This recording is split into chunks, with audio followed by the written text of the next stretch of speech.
19 इमारतींचा समूह पुनर्विकास करण्याचा लेखी शासन निर्णय न दिल्यास आमरण उपोषण करणार. प्रभादेवी पूल प्रकल्पग्रस्तांच्या राज्य सरकारला इशारा.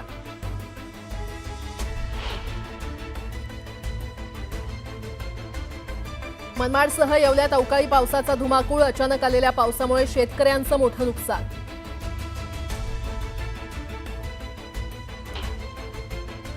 भारतातील सक्रिय कोरोना रुग्णांची संख्या 93 वर. कोरोनाचा धोका वाढत असल्यानं नागरिकांनी काळजी घेण्याचं आवाहन.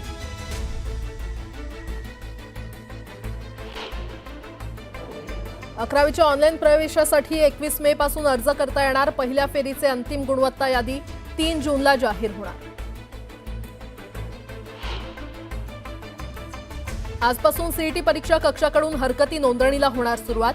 पीसीबी गटातील विद्यार्थ्यांना नोंदवता येणार हरकती.